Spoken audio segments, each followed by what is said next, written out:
Even as the world seems to jump from one major geopolitical disruption to the next, on the Ukrainian battlefields, hard fighting has continued unabated. There, even as the tactical and technological arms races continued, most fronts recently have been more stable than in the closing days of 2024, with one notable exception, an end to Ukraine's long-running operation in Russia's Kursk region. When Ukrainian troops streamed across the Russian border on the 6th of August 2024, it caught just about the entire world off guard, including the Russian military.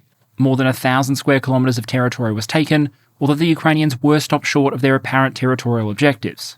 In the months that followed, Russian deadlines to retake the territory would be set and missed, and then set and missed again. But through a combination of persistence, resourcing, including North Korean participation, by early 2025 the Ukrainian forces in Kursk were clearly under immense pressure, and their supply lines under significant threat. Before finally in March, a costly withdrawal under fire began, and Ukrainian forces fell back to new positions closer to the Ukrainian border. Both armies appear to have adapted to the new reality, with a pivot to more localised Ukrainian counterattacks, and mounting evidence of an upcoming Russian offensive. And against that backdrop, both sides have had to continue dealing with challenges, be they diplomatic, driven by the American-led negotiation process, or focused on more familiar resource constraints. As Ukraine tries to rapidly transition from American to more European support, and the Russians calculate the implications of emptying storage yards and a massive tariff-sized hole in the global oil price, leading to questions about what we might learn from recent battlefield developments and what we might expect both from the negotiation process and the fighting to come. To do that, we're going to split this episode into 3 sections, starting at the battlefield level and then working our way out. We'll start with the Kursk operation, looking at how the Ukrainian operation started and ended, what observations we might be able to make about tactics or technology based on what we've seen there, and an overall evaluation, touching on that charged question, was it ultimately worth it? Then we'll pivot to be a bit more forward-looking, examining the negotiations, the potential for an upcoming Russian offensive, and the question of endurance and resourcing. So before we zoom out to the grand strategy level, let's start with Kursk. When we last spoke about this area a month ago, pressure already seemed to be reaching critical levels for those Ukrainians fighting in their own special military operations zone in Russia. Under immense pressure from ground assault, indirect fire, aerial bombardment, and of course Russian drone operators, the Ukrainian salient in Russia had been steadily eroded, and concentrated Russian efforts were beginning to threaten the entire operation's logistical Achilles heel. Comparatively speaking, the Ukrainian holding at this point was deep but narrow. The main ground line of communication was a single road providing the logistical umbilical for Ukrainian forces centred in Sudzha. And as we flagged in early March, the Russians were pushing hard towards it. We noted there was a genuine risk, if the Ukrainians chose to stay, of that salient being converted into a pocket, an experience that tends to be pretty up there in terms of bad things that can happen to a military force in the field. History generally suggests at least 3 broad responses to a situation like this: abandoning the troops to their fate, counter-attacking to relieve the pressure, or withdrawal. Ultimately, the Ukrainians appear to have chosen that last, very difficult option. There are few military movements more dangerous than attempting to retreat in the face of the enemy. And in the case of the war in Ukraine, that process can be even more difficult. Just rotating or supplying forces on the contact line is ordinarily very dangerous in the Ukrainian context, given that combination of near omnipresent reconnaissance assets, combined with indirect fires and drones. Based on some of the interviews we've seen with Ukrainians who were part of the retreat, as well as some of the comments the Russians have made, I think it's clear, as we'll discuss a bit more in a moment, that it was a very painful and often chaotic process. One claim put forward by Putin around this time was that thousands of Ukrainian troops were actually encircled in the Kursk region. Now obviously I don't have access to US or Russian intelligence reports, but I think the best available evidence in open source is that that wasn't the battlefield reality. As best we can tell, there was never a physical encirclement of the main Ukrainian force here. Russian sources close to the event deny it happened, Ukrainian sources close to the event deny it happened. And it would be kind of strange if those quote-unquote encircling Russian forces, presumably, didn't notice the thousands of Ukrainian troops walking past them on the way back to their new lines. That said, a lot of the drone footage we have suggests that Ukrainian forces during their retreat did face some serious challenges. That is, the Russians didn't have physical control of the line of retreat, but they did have fire control over it. We're talking regular artillery shelling and even more so drone strikes. And I think a lot of the visual evidence we have backs up this version of events. That the Ukrainians didn't have to fight their way out of a physical pocket, but were reliant on a very vulnerable road, first for resupply and reinforcement, and eventually for the retreat. If you want to understand what I mean, just give me a minute to illustrate. What you're looking at here is a map taken from a Russian source, Lostarmor, showing the locations of claimed, visually confirmed Ukrainian equipment losses, overlaid on a map of one of the hottest parts of the Pokrovsk front, the area where Russia has been trying to hook around the city from the south. The picture is partially muddied by the fact that this represents months and months of losses. Not all of these vehicles are claimed to have been destroyed at the same time, but you can generally see a dispersion consistent with active fighting along a front line. Vehicles lost in fighting positions or in towns spread along the front line, and where we do see a claimed artillery loss, it's further back behind that urban agglomeration, potentially in transit because it was on a road when it was hit. Here's the image in question if you're interested, showing just how obvious that road is as a terrain feature, even when you're talking about video taken at night. In other words, from an equipment loss perspective, this looks like a heavily fought over front line. If we move over to the Kursk region, this image is taken from the approach to Kornievo, an important town the Ukrainians pushed towards in the early stages of the Kursk offensive, but which the Russians ultimately held. Obviously, we're only going off one data point here, the losses in this database, but intuitively, this does kind of look like the forward edge of a mechanized force pushing towards an objective. You have a mixture of MRAPs, infantry fighting vehicles, and main battle tanks, and the loss pattern is somewhat dispersed across the terrain, not conga lining along the road. This is then what the high watermark of that part of the front looks like. That's Kornievo itself on the left-hand side of the image, where we can see that one Humvee, potentially a scout, appears to have made it into the town before being claimed destroyed, while a number of the other claimed vehicles were in or near tree lines when they were hit, which is often one of the only forms of cover available in the very open battlefields of Ukraine. The reason I'm showing you all of these images is to present a contrast between what we can see on parts of the front where we have reason to believe that a lot of the losses were being taken while forces were actively engaging or at least proximate to the enemy, and what we can see on the approach to Sudzha, which was Ukraine's main base of operations in the Kursk region. Here you're looking at the town of Sudzha in the top right-hand corner of the image, and then a significant concentration of Ukrainian losses along that supply road running southwest back towards Ukrainian territory. This doesn't look like a bunch of armour dispersed and trying to fight its way through an encirclement. It looks like dozens of vehicles being picked off as they try to get in or out of Sudzha using one of the only options available. Just to be sure, I went through about 24 of the images behind those little blue dots, and in each case the very visible road in the image is a pretty strong indicator that the geolocation is solid. This is broadly consistent with the phenomenon described by a number of Ukrainians who were in Kursk, as well as some of the drone footage released by the Russians. As best we can tell, the Russians appear to have gained the upper hand in the drone war in this area and then placed immense pressure on that supply road. It was a story similar to what we've seen some Russian units complain about experiencing in other places along the front in the past. But this time it was a Ukrainian supply road feeling that drone pressure. What I mean is that amidst the stories of Ukrainians trying to fend off drone attacks on their vehicles using shotguns as their drivers tried to fury road their way out of Sudzha, the degree of threat was so bad that many troops reportedly had to make it out on foot, covering potentially dozens of kilometres in small groups to draw less attention than a vehicle on the road would. That matches a survival strategy we've seen exploited by both sides in the war in Ukraine, using small groups of infantry in order to draw less attention from opposing indirect fires or drone attack, and might help explain some of the indications we've gotten that Ukrainian equipment losses during the retreat from Kursk were disproportionate to casualties. To illustrate, back in March I showed you this chart. What it shows is the ratio between Ukrainian and Russian visually confirmed losses tagged to the Kursk region in the MBT and AFV categories. Based on that, the December updates were very positive for Ukraine, well north of 5-1. But as the situation deteriorated in January and February, there was a change. In those months, Ukrainian losses were north of 40% of those tracked, and the overall ratio was now worse than the wartime average. All of those updates, though, preceded the full-scale retreat, which caused the number of identified Ukrainian losses to spike, and with it the overall ratio. Across the March update so far, noting I still expect more equipment losses will be identified over time, Ukrainian armour losses in the Kursk region appear to have significantly exceeded Russian ones. We're talking roughly 1.5-1 in main battle tanks, 7-3 for armoured fighting vehicles, and 4-1 admittedly with a lower sample size when it comes to self-propelled guns.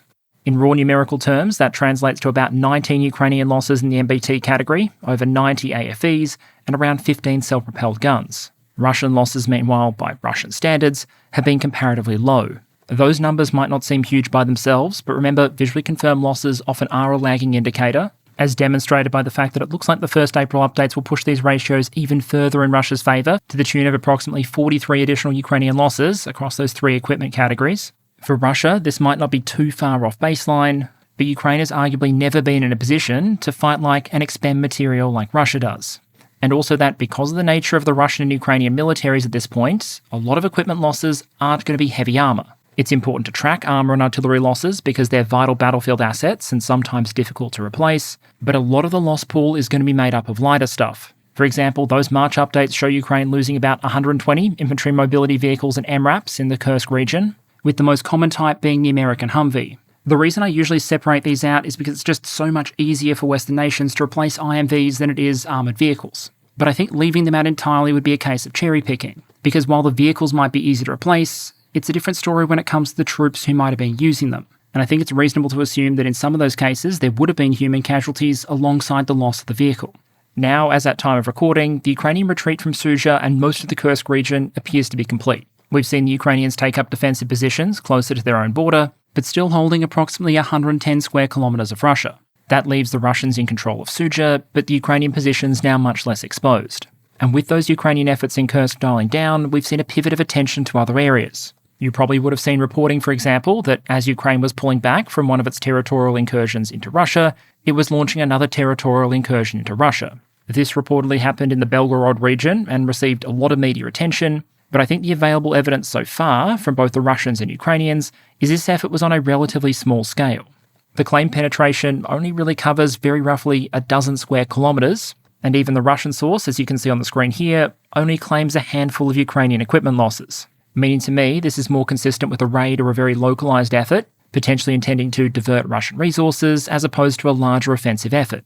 But the overall Ukrainian stance still seems to be very defensive, with these local attacks to keep the Russians off balance potentially being part of that overall defensive effort, rather than an attempt to go on the offensive at a grander scale, as we saw with the Kursk operation. Even from orbit, and I'll link these sources in the description, it's apparent the Ukrainians are building up their defences and fortifications, suggesting, at least for the moment, the Ukrainian priorities may have shifted even further in favour of the defensive, as opposed to prioritising another Kursk-level offensive punch. Okay, so that's roughly the new state of the battlefield in Kursk as at time of recording. What I want to do now is unpack two questions in sequence. Firstly, what observations and lessons can we draw from the way the fighting played out there? And then secondly, a much broader question from the Ukrainian perspective, was it worth it? In addition to all the regular caveats about imperfect information, the fog of war, anecdotal evidence, I want to add one additional very important asterisk. While there is only one war in Ukraine, there are multiple fronts, and what's true for one may not be true for the others. Let's start with the drones, because it's pretty telling that we can do a video every month or two on major developments in Ukraine, and it always seems like there's a new adaptation or counter-adaptation to discuss in the UAS space. And there, some of the biggest changes over the last 6 months or so haven't just been technical, they've been organisational. Over the course of the war, what we've seen pretty consistently is, as well as Ukrainian lower echelon units accumulating their own drone assets, we've also seen the creation of larger and larger specialised drone formations, where what might have begun as a small-scale tactical asset steadily evolves into an operational one. Perhaps the most famous example of that might be the Ukrainian 414th Strike UAV Brigade, more popularly known as the Birds of Magyar or Magyar's Birds. They were originally founded in early 2022 by Magyar himself, Robert Brovdi, after he joined the Territorial Defence Forces. At that point and through 2023, the unit was relatively small. In January 2024, the unit was transferred to the Ukrainian Marine Corps, now as a Strike Unmanned Systems Battalion. It was built out and expanded into a regiment, and then in December, what began as a small informal effort in the TDF was expanded out into a brigade. As a side note, historically, in military service, you and your mates usually have to be pretty good at something for the military brass first to notice, and then decide they'd like you to teach and command thousands of other blokes to do exactly what you do.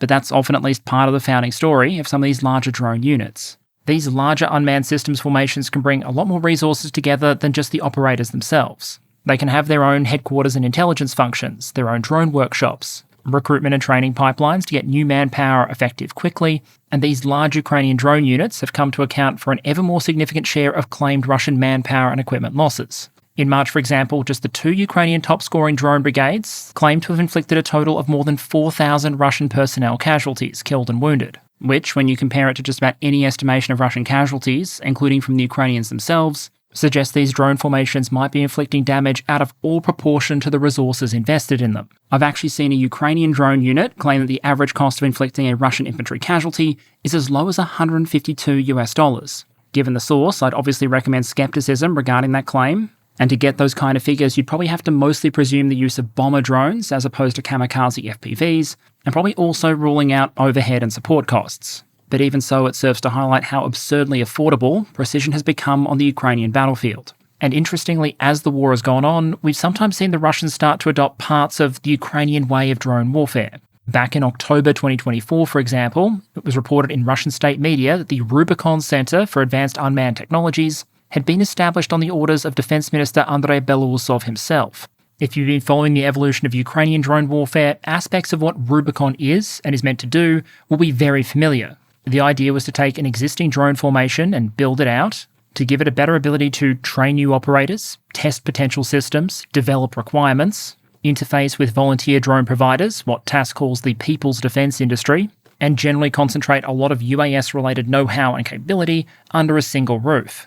At least parts of Rubicon, as it turns out, would be sent to Kursk. And based on the visual evidence we have, it certainly seems they made a very painful difference there.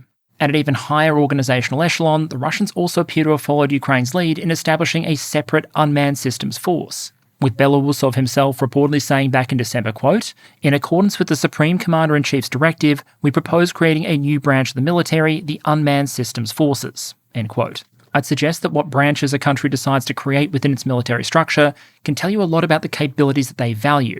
There's a reason the United States, with its very expeditionary focus, has a separate Marine Corps, while other countries, including the People's Republic of China, nest their Marines or amphibious capability within the Army or the Navy. For both Ukraine and Russia now, it's drone capability that's been elevated to that branch level, standing alongside the likes of the Army, the Navy, and the Aerospace Forces. And that change in organisation and status arguably reflects a change in the way that some of these drone units are being used. Whereas earlier in the war we saw a lot more focus on the use of drone operators as a kind of tactical tool, supporting the company or battalion or brigade they might be attached to, now you have these larger tier drone formations up to brigade level being directed by higher level headquarters as operational assets. If you need to respond to an opposing breakthrough attempt, for example, or stabilise a front or set conditions for a potential advance of your own, commanders may now deploy parts of these larger drone units in that kind of firefighting or breakthrough role, in the same way they may previously have used other assets. We appear to have seen the Ukrainians do this around Pokrovsk to help stabilise the front, whereas some of the best Russian drone units, including Rubicon itself, reportedly went to Kursk.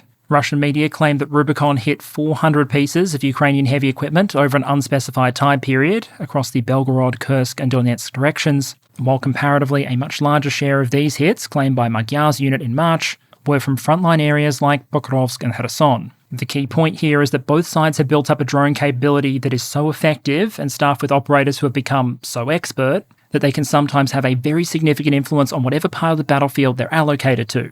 But neither side has enough of these assets to provide that same level of effect everywhere at the same time. Couple that with the fact that a lot of these drone units are inherently highly mobile. It's mostly very light equipment and personnel that you can generally move in adapted civilian vehicles without needing dedicated heavy equipment transporters, and you have a recipe for a scenario where the advantage on different parts of the front can shift fairly rapidly, depending on where the limited supply of drone and counter-drone assets like electronic warfare are pulled. To be clear, that doesn't mean there is anywhere on the front in Ukraine that doesn't have drone operators. Those tend to be available even down to very low-level tactical units. And at the risk of massively overgeneralising, a lot of their responsibility might tend to be relatively close to the forward line of own troops, the FLOT, whereas some of the larger, more specialised units might be properly adapted to carry out the fight a little bit further. And under the right conditions, where those units are concentrated, we've seen evidence of the kind of battlefield shaping effect they can have, with Kursk demonstrating the particular danger when drones are used in an interdiction role to try and choke off a supply line. One tactic we've seen used by both sides, for example, is the drone ambush.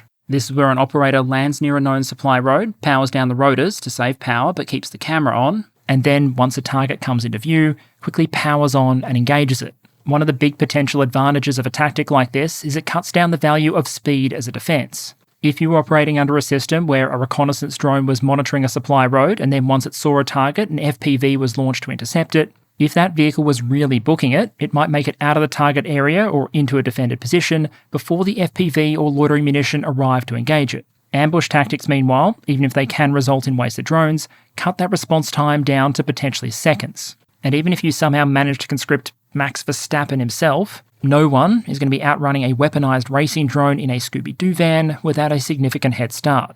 These kind of tactics also arguably shift some of the focus of drone operations away from just destroying targets near the contact line to instead setting conditions for wider operations. FPVs and bomber drones might really struggle to unseat infantry in heavily reinforced defensive positions with good overhead cover. But if they can effectively cut those infantry off from supplies of food, water, ammunition, rotation, and medical evacuation, eventually, no matter how good the fortifications are, that front line might become more and more brittle, until eventually it becomes possible for an assault force to break that tactical stalemate.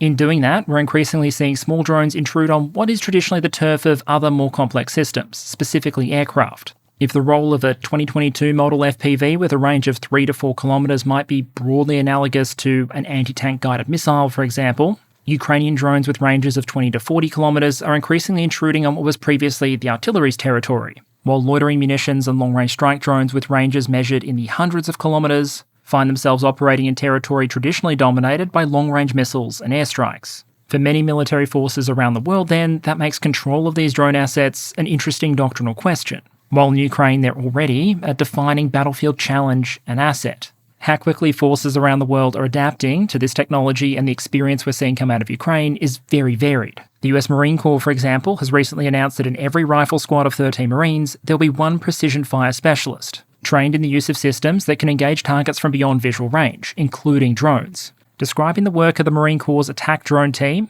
Lieutenant General Benjamin Watson, head of the Marine Corps' Training and Education Command, reportedly said, quote, "They are paving the way for some of the policy, technology and fiscal challenges into how we bring these in at scale and turn a rifleman into somebody who cannot just kill an adversary with a precision weapon at 500 metres, but can do it out to 15 to 20 kilometres, end quote. He also noted that, quote, "FPV drones offer squad-level lethality up to 20 kilometres for under $5,000, compared to more expensive weapon systems with less capability," end quote. To me, that suggests that some forces might be processing what we're seeing, while for others, the jury might still be out. Moving away from the drones then, I want to talk about defensive adaptations. Because just when you thought this war couldn't double down any more on the whole World War I but with drones and satellite internet vibe, we're also starting to see the return on a larger scale of another World War I stalwart, barbed wire. Even from space, some observers have been able to note the pace at which the Ukrainians are establishing new wire obstacles. Those sections marked in black on the right there appeared over the course of a single month. And here I think there are interesting points to make about both the how and the why.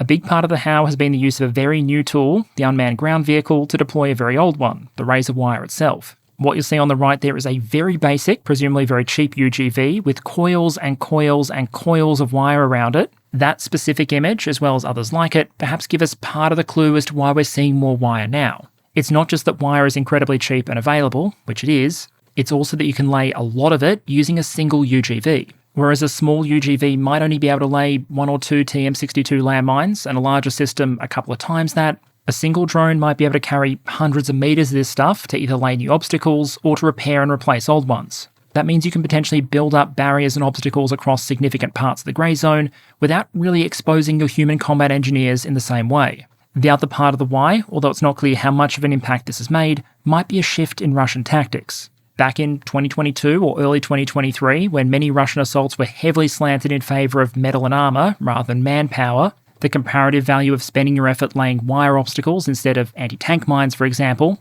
may have been very different to a world where a lot of Russian assault actions involve dismounted infantry or very light vehicles. As we discovered as far back as World War I, unless they're properly covered or combined with other types of obstacles, tanks can do a real number on wire. But it's presumably going to be much harder for infantry on foot or dirt bikers to make their way through a wire barrier quickly, potentially meaning more time for the ISR drones to detect their movement, and for the bomber drones, FPVs or artillery to make them regret those movements.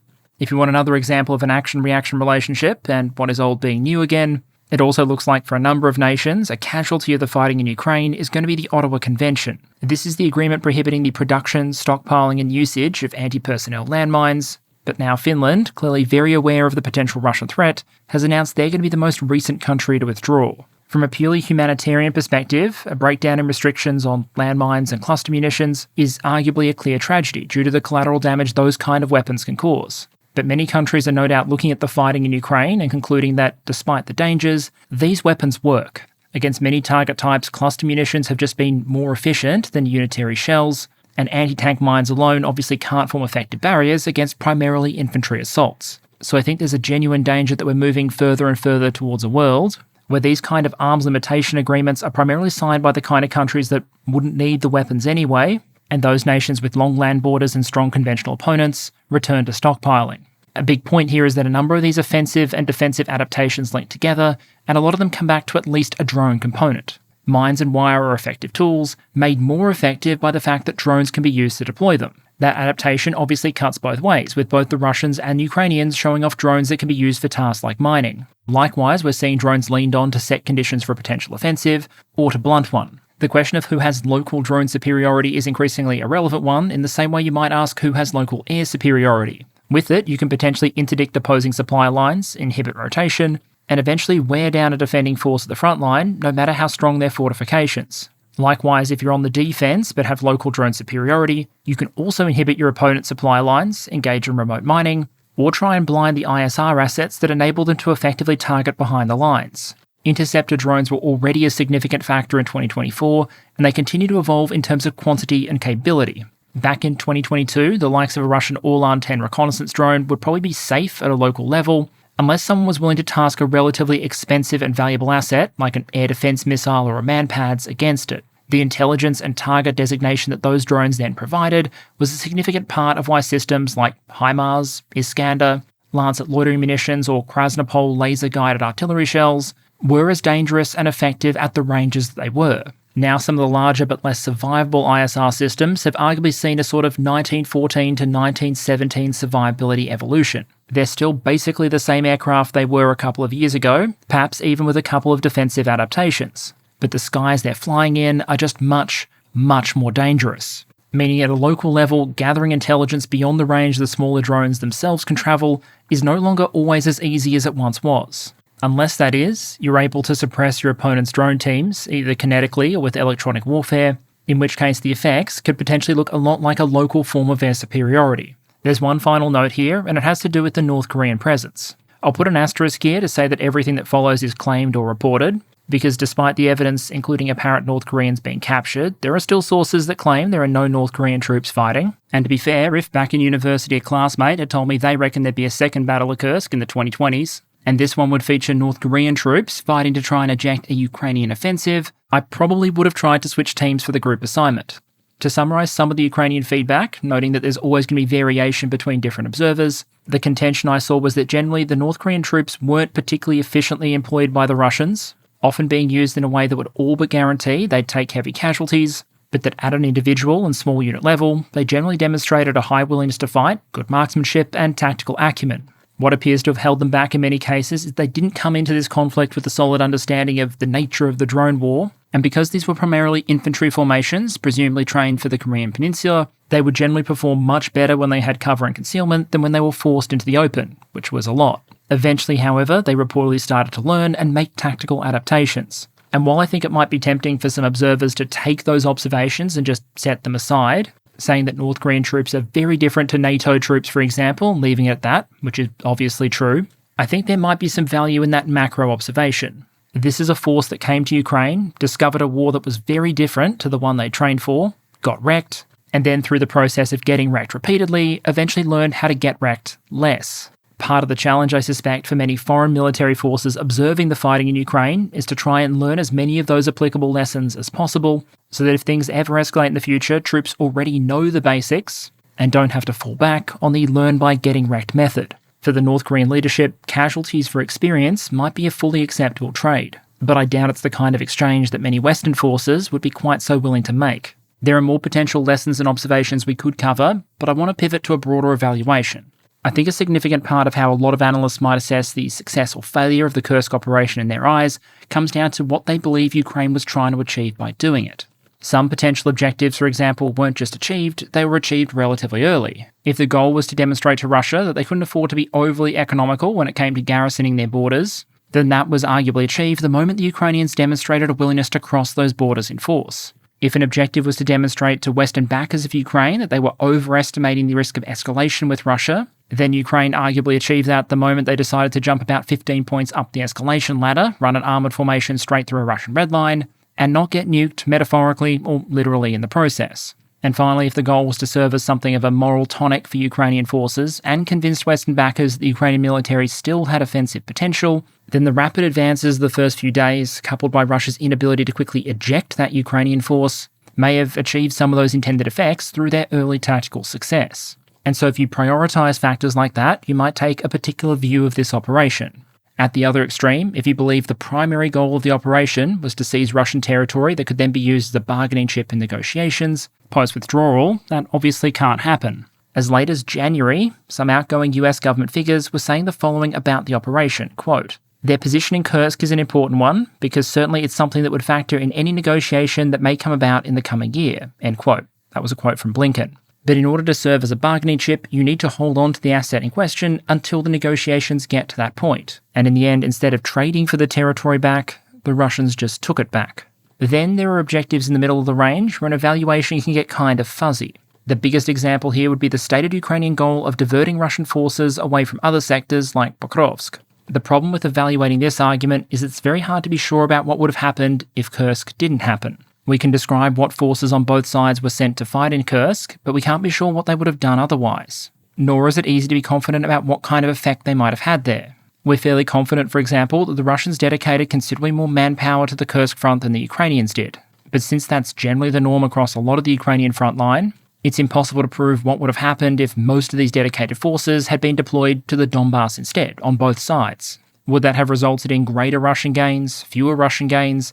It's difficult to say. I will just make the general point, however, that offensive operations tend to be more difficult than defensive ones. And so you could potentially argue that by diverting Ukrainian troops away from the offensive Kursk effort towards more defensive ones, they might have achieved more total effect relative to their losses. But as for what would actually have happened if the whole operation had been scrubbed or the Ukrainian troops brought home much earlier in the peace, we can guess, but we can't be certain. What's much less of an unknown is that this appears to have been a relatively costly operation, especially when it comes to Ukrainian heavy equipment. Compared to the general loss ratios for heavy equipment that we've seen elsewhere in the war, in Kursk by the end, running all the way up to the April 7th loss updates, Ukraine is assessed to have lost only slightly fewer tanks and AFEs, about half as many engineering vehicles, 25 to 44, but more than 3 times as many self-propelled guns, 37 to 12. On one hand, achieving those kind of ratios when launching an offensive into your opponent's homeland while using inferior resources is arguably quite impressive. But on the other hand, this has never been the kind of war where Ukraine can afford to make these kind of trades lightly,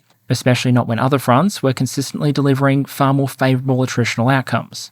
So if push came to shove and you had to give an early evaluation of Ukraine's own special military operation, noting of course that future historians with more time and more information will inevitably be able to dunk on whatever we come up with now, would be to suggest that this was an operation that was initially very tactically successful, and in that respect potentially useful for diplomatic, morale, and escalation management purposes, as well as forcing Russia to watch its borders a little more closely. But it was also resource intensive, and the conditions the Ukrainian forces faced clearly degraded over time. Once the pocket began to erode, and Russian units, including their drone forces, started to put a lot of pressure on that Ukrainian supply line, the value of sustaining the operation relative to its costs arguably fell off, meaning even if you took a view that it was a good idea to launch the offensive in the first place, you might take a different view on the decisions of the Ukrainians to remain as long as they did. And in the overall accounting, I think we have reasons to be sceptical about the overall value of the operation as it finally played out. I think it's worth flagging, though, when we try and determine whether the Ukrainians were right or wrong to launch the operation in the first place, is that there's absolutely no guarantee it always would have ended the way it did. And we could potentially have seen scenarios where the costs and payoffs looked very different. One what if, for example, would have been if Ukraine had taken the town of Kornevo and then been able to cut off and take the entire Glushkovo sub-region. You'll remember that Ukraine almost took the town that I've marked in orange there, and there was a period where it was aggressively trying to knock out Russian pontoon bridges along the marked river. As it was, the Russians were ultimately able to hold the town, shove Ukrainian forces back away from that river, and avoid that sub-region being ultimately cut off. But it very much looks to have been a close-run thing, and the result, if things had played out that way, would have been a much wider Ukrainian penetration with a river to serve as a defensive barrier. If that was the outcome we ultimately saw, then evaluations of the operation would probably have been different. Likewise, on the other extreme, if the Russians had actually managed to physically encircle the Ukrainian forces in the region and force them to surrender or die in place, we probably wouldn't see commentators debating the value of the operation so much as just calling it a disaster. But perhaps the most interesting hypothetical would be one of timing. As we already covered, the dynamics of that fight in Kursk changed dramatically over time, and it's been suggested that many of the arguable benefits of the operation were realised relatively early on, whereas the equipment loss ratios, as best as we can assess them, really only seem to have deteriorated in 2025. Leaving as an open question whether the evaluation would be different if Ukraine had decided to punch hard, achieve what it did, and then staged a planned withdrawal a couple of months earlier. A reason I bring up these hypotheticals is not to take away from an evaluation of the operation as it actually happened, but instead to touch on a different decision, the one to launch the operation in the first place, and to potentially help us determine whether Ukraine might attempt anything like this again in the future. It's hard to argue that a commander who thinks they see an opportunity is always wrong to throw the offensive dice. And initially, compared to the resources committed, Ukraine achieved tremendous tactical success, and probably held on far longer than most observers or the Kremlin expected. I just suggest that from a resource perspective, they potentially held on too long. Regardless of how we evaluate the operation though, with it largely closing out, the vast majority of the ground fight in Ukraine is now back on Ukrainian territory, with the natural question then being what happens next there.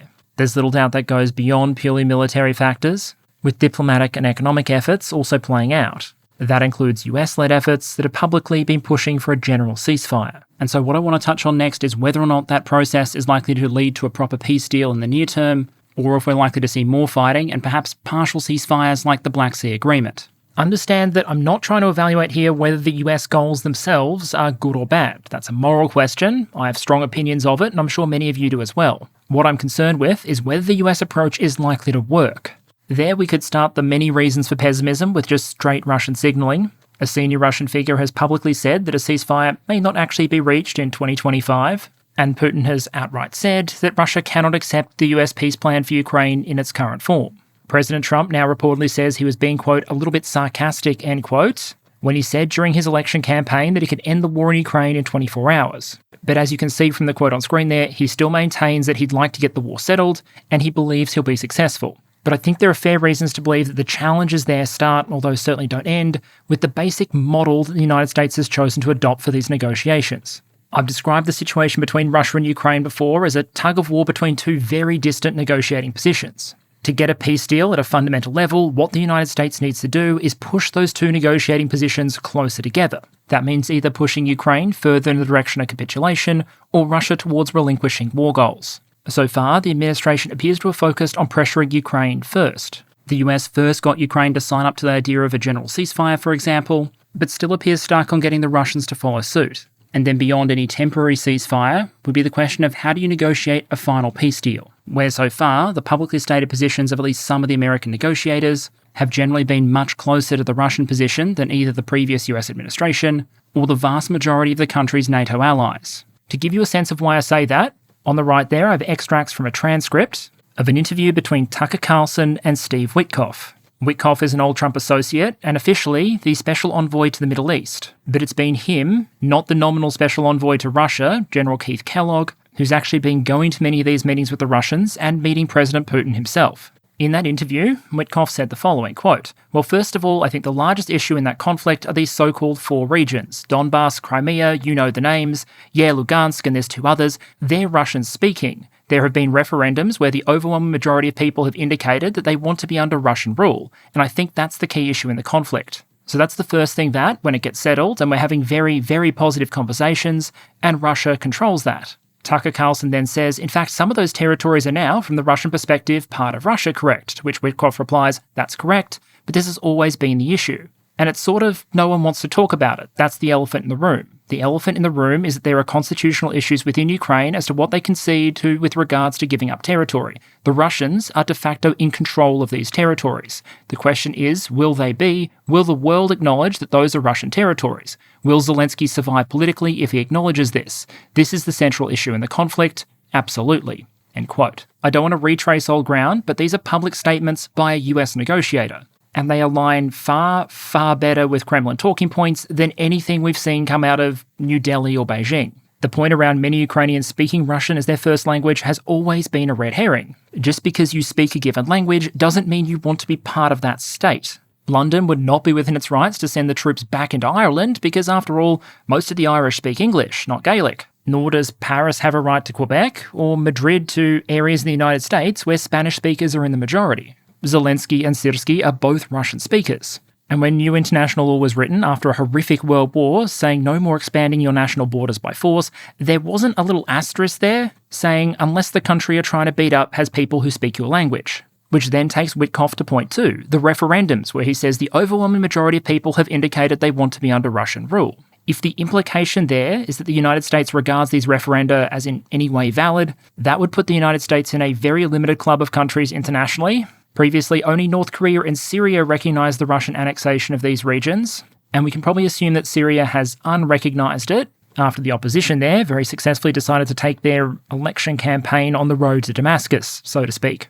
Leaving aside for a moment the implications of the suggestion that you can invade an area, occupy it with an army, and then have troops marching around door to door to make sure people understand it's a really good idea that they vote, somehow leading to results that say that more than 90% of the occupied people really want to join your country, for realsies.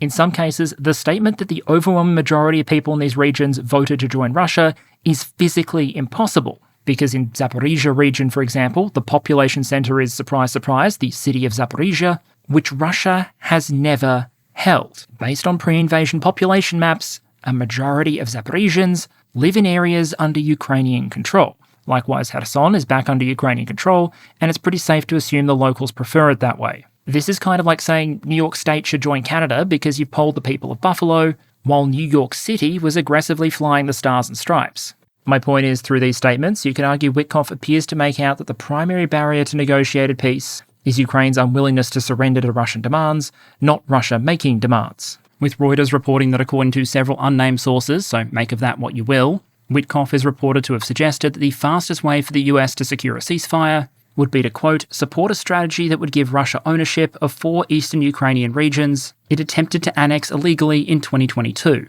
end quote. And by even flirting with the idea of handing Russia a territorial outcome well beyond what it's been able to secure by force of arms, the US has arguably created a couple of challenges for itself from a negotiation dynamics perspective. The first issue is they've arguably made it very clear to Moscow that Washington wants a deal on this and is willing to make serious concessions to get it. Normally in a negotiation, whichever side is more desperate for the deal is the one at a relative disadvantage. Even Trump's book, The Art of the Deal, discusses that concept. And yet by publicly stating commitment to getting a deal done and putting political capital on the table, when, remember, Putin hasn't promised his people that there will be a peace deal anytime soon, the US has arguably already signalled just how much it wants this to the Kremlin.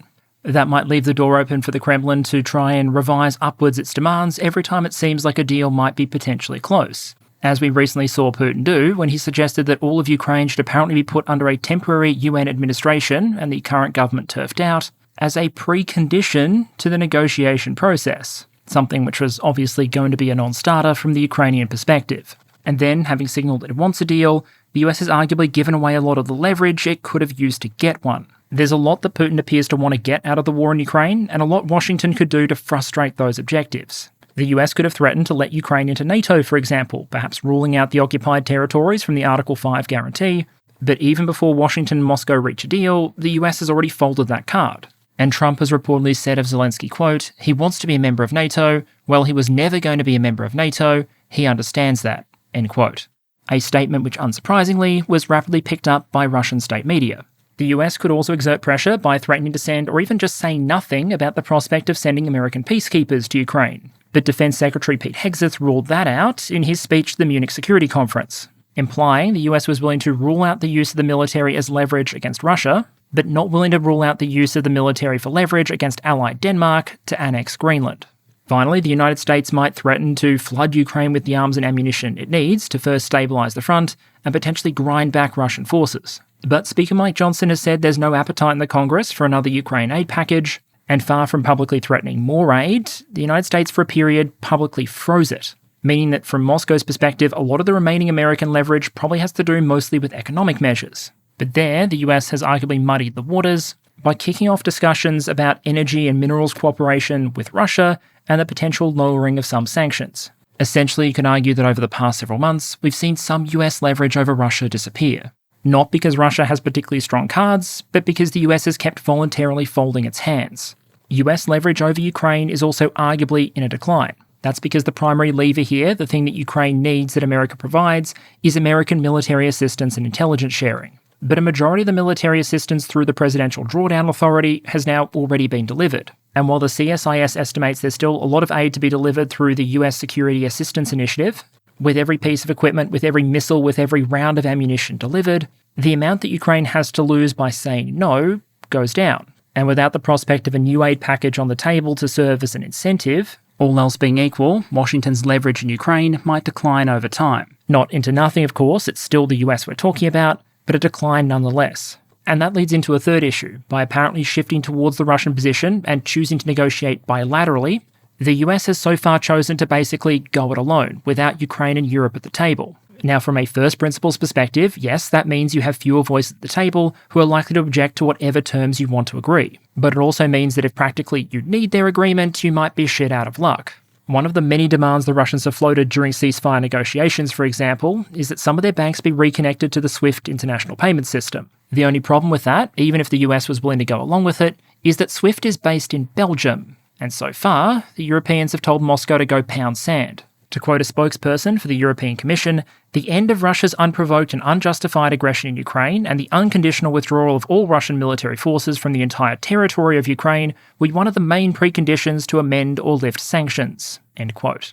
And herein, I'd argue, lies a great illustration of the issue. So far, the United States has mostly split from the Europeans on the war in Ukraine and negotiated separately. But a lot of things the United States appears to want as part of that deal, from European peacekeepers to sanctions relief, require European consent, or European resources, or European troops. And while moving closer to the Russian negotiating position might increase the odds of Moscow signing on to any proposed deal, it's likely to make the deal more toxic to Ukraine and the European Union. So while it's always possible that we get a proper peace deal, I think in the near term any reductions in the fighting are likely to be limited or temporary, while various factors push Russia towards additional offensive action, long before we're likely to see a proper peace deal. We can split these indicators, if you like, into three categories: motive to launch an offensive in general, the urgency to try it soon, and the means to do so.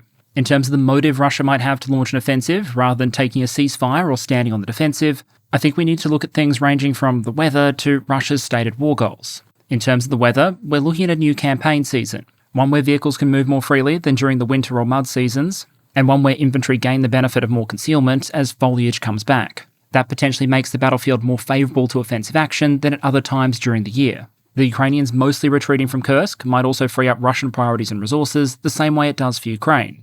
There was and remains a clear political imperative for the Kremlin to push Ukrainian troops out of Russia proper. And with that mostly being accomplished, it might be more tenable for Russia to redirect its focus to other war goals. And despite what you may think, listening to some of Witkoff's statements, the Russian military is still well short of those stated goals. In territorial terms, about 30% of Donetsk and serious chunks of Zaporizhia and Kherson regions remain under Ukrainian control, and the areas Russia is trying to claim but doesn't yet control include some seriously challenging objectives. Pokrovsk, which has been holding the Russians up for months, for example, had a 2022 population of about 30,000, but taking all of Donetsk would also mean taking Slovyansk and Kramatorsk, with a combined 2022 population north of 200,000. Zaporizhia was a significant city with a population closer to 700,000, around 9 times the pre-invasion population of Bakhmut, or more than 20 times Pokrovsk. Kherson, meanwhile, is smaller than Zaporizhia, but it's also on the wrong side of a river. In other words, Russia's current military position is far removed from its stated demands. And so if they're hoping to control that territory during a ceasefire period, or try and gain some or all of it at the negotiating table, they might perceive a need to try and move those lines forward and also to apply more pressure. If Russia wants to be demanding something that it doesn't currently control, they're probably going to try and argue for it on the basis that they will inevitably take it eventually. That puts a premium on maintaining a narrative of constant and inevitable Russian advances, something which might be difficult to maintain if they're not committing the resources necessary to maintain that forward grind. If that's some of the why of a Russian offensive, the next part is probably the why now. And here I think two of the big drivers might be US diplomacy and economics. So far, I think it's pretty clear that Washington's change in policy has been a major boon for the Kremlin. There's been a shift in rhetoric, no new Ukraine aid packages, a serious transatlantic, diplomatic and economic fissure, and what looks like a significant shift towards rapprochement with Russia and recognising Russian war aims. But there also might be concern in Moscow they can't fob off the proposal of a ceasefire forever. And so there's an incentive to act as soon as possible to improve their negotiating position through battlefield action, and to do it before Washington gets critically frustrated at the lack of progress towards a general ceasefire. To be fair, if Washington's goal is just to see a peace deal as rapidly as possible, a new Russian offensive also might not be well received. But the evaluation might be that while attacking is diplomatically risky, simply stalling forever is almost a guaranteed loser. So if Russia wants to secure more before it has to either come to the table properly or walk away from it, the best time to do so might range from now to soon. Operating alongside that motive are Russia's slow-burning financial and economic constraints. According to Russia's own economic data, annual GDP growth in January 2025 was down to 0.8%, from 3% a year earlier. At the same time, inflation remains high and the labour market stretched. So far, the war economy appears to be holding together, but not booming the way it once was. And while Moscow may have found the prospect of the United States imposing tariffs on nominal allies, the People's Republic of China and uninhabited islands, but not Russia or Belarus, to be highly amusing, what's probably less amusing from a Russian perspective are the likely knock-on effects on the global oil price. A combination of weaker demand, jitters over the future state of the global economy, and an announcement by OPEC in early April that they were going to dial up production in May by more than what the market had originally expected, are all factors that have been working together to beat down the price of a barrel. On April 1st, Brent crude was priced at around $74 a barrel. At time of recording, it's closer to $65. And earlier this month, the price for Russian oil exported on the Baltic briefly crashed below $53 a barrel. For comparison, Russia's 2025 budget planning was reportedly done with a $70 per barrel price benchmark. Many of these conditions continue, Russia's wartime budget this year might be under more pressure than originally expected. Not likely to be critical in the short or medium term, of course, but another factor in favour of taking more military action more quickly, especially given it does look like Ukraine's primarily European allies will step up to meet its funding requirements at least through 2025. Linked to that and closing out the urgency section might be concerns about Ukrainian preparations. With every week or month that passes, Russia has more time to prepare, but so too does Ukraine. Building fortifications, adapting tactically, or stockpiling drones. Meaning from a military as well as from a diplomatic and economic perspective, there might be at least some incentive to go sooner rather than later.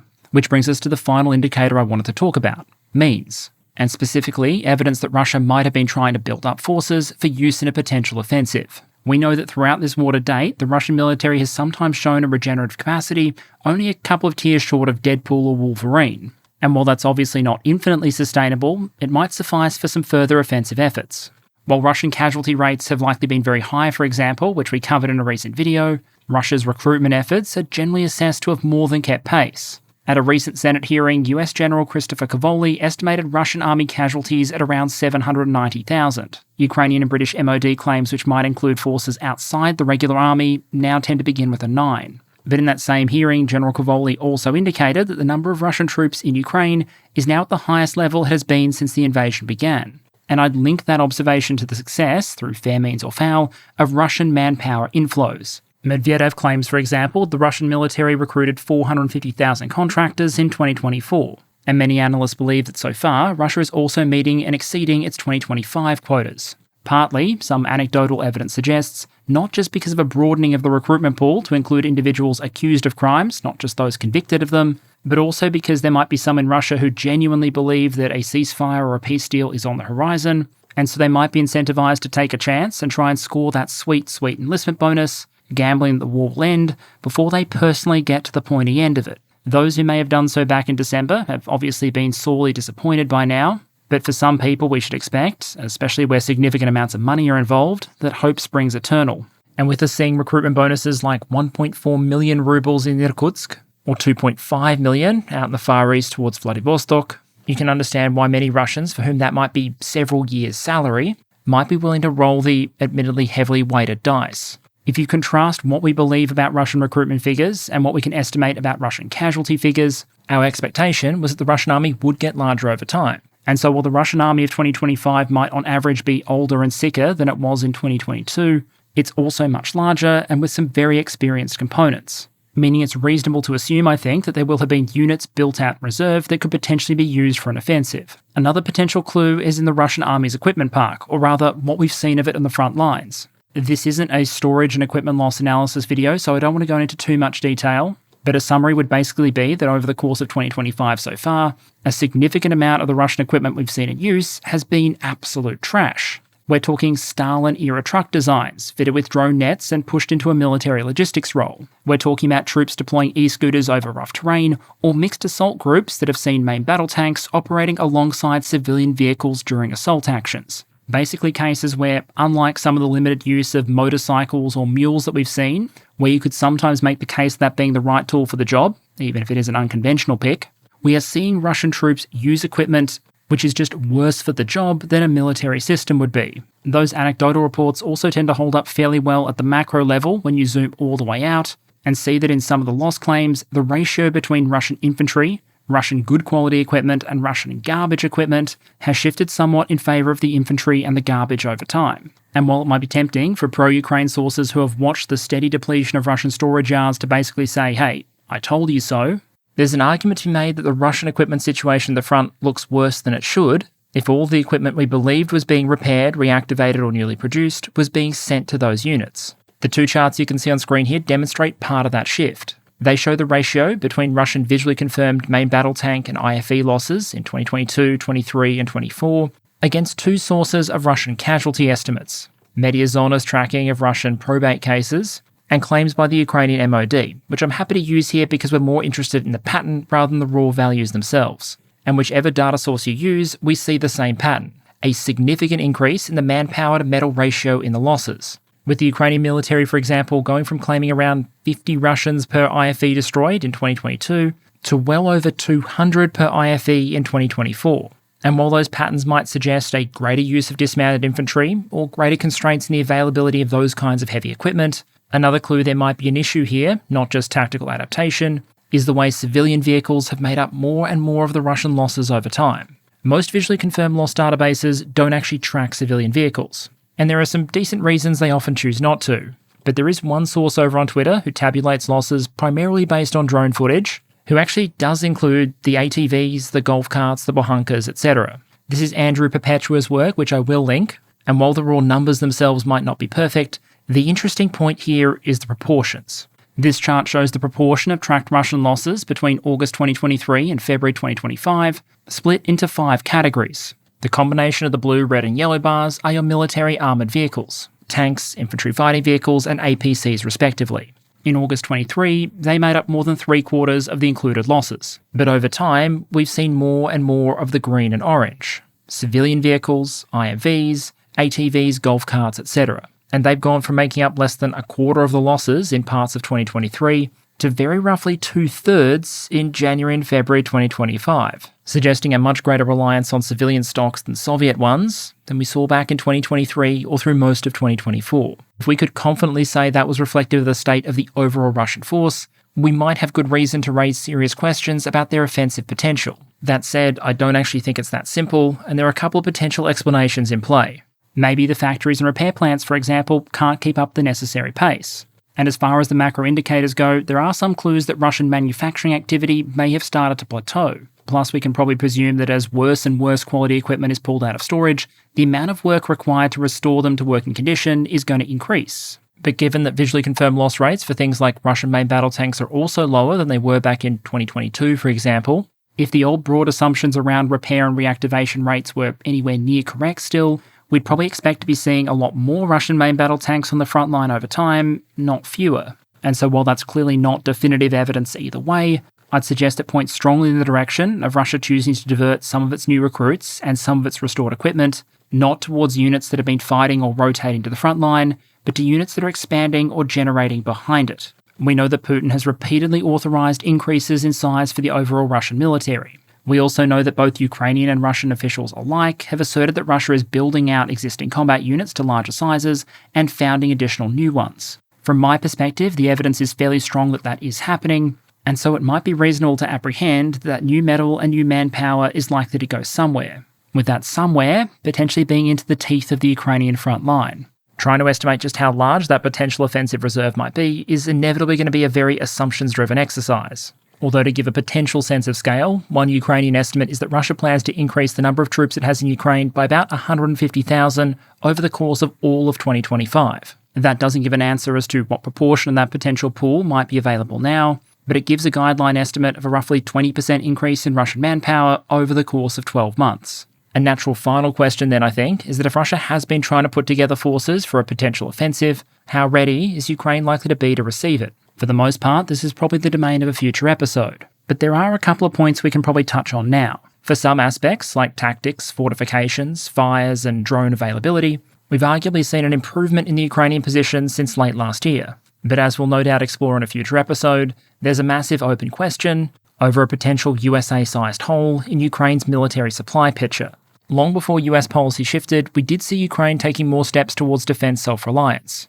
Output of domestic weapon systems, munitions, and especially drones is up dramatically, and there have also been concerted efforts to improve their ability to maintain supplied Western equipment. One Ukrainian report, for example, claimed that a repair group responsible for restoring Bradley IFEs has gone from restoring 12 of them in 2023 to 60 in 2024 to 20 in just the first 2 months of 2025. Similarly, a recent UK announcement was to provide funding in relation to, quote, a new effort in the months ahead to repair 3,000 Ukrainian vehicles that can be put back into the fight against Putin, end quote, which are the kind of numbers that could potentially move the needle on Russian offensives in 2025. Ukraine's also benefited from a series of new military aid announcements, particularly from its European allies. Depending on how you count, for example, the most recent Ramstein meeting might actually have set a record, with about $24 billion worth of military aid commitments. Much of it for the current year, but some of it as far out as 2028. For a war that's been this material intensive, those kind of announcements are going to help.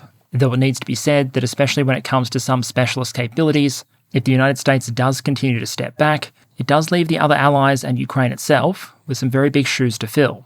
But between Ukraine's experience in Kursk and Russia's along other parts of the front, I think it's worth highlighting just how consistently difficult large-scale manoeuvre and advances have become on Ukraine's drone-saturated battlefield. Range, lethality, and availability have all improved, and are likely to continue to improve. And so while Russia might have motives to launch offensives, Ukraine looks to have a lot of tools to try and contain them. For the moment, the public evaluation of the situation in the US Army's European Command appears to be that that's likely to be enough, with General Kavoli reportedly saying of the Ukrainians, quote, they are in a much better position than they were, end quote, and back in January that, quote, I don't see the potential for a massive Russian breakthrough, end quote.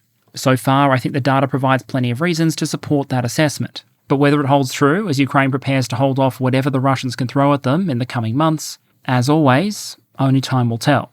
And okay, channel update to close out. This episode was originally intended to release last week, but given the major events affecting the global trade system, I ultimately decided to hold it off to this week. In some ways that turned out for the better because we've gotten a better picture of what the withdrawal from much of the Kursk salient looked like for the Ukrainians, and also what territory is still being held and what the dynamics might be going forward. I still think there's some broader work to be done about the current situation in Ukraine, including around Ukrainian casualties and manpower levels, Russia's remaining equipment reserves, and some of the other significant shifts in how we're seeing the war ultimately fought. But in the interest of time, I ultimately decided to pare it back pretty much just to Kursk, the peace process, and why there might be reasons to suspect that more Russian offensives, not a full peace deal, are more likely in the immediate future. In terms of broader channel updates, I should have more to say next week when it's a slightly shorter episode, although I will flag I have had an opportunity to start putting up some content again on the second channel. So if you are interested in the gaming side of things, you might want to check that out. Beyond that, I'll just close out by saying thank you once again to all of you for your ongoing support and engagement. In the end, it's absolutely central to why I'm able to do what I do. And so once again, thank you, and I hope to see you all again next week.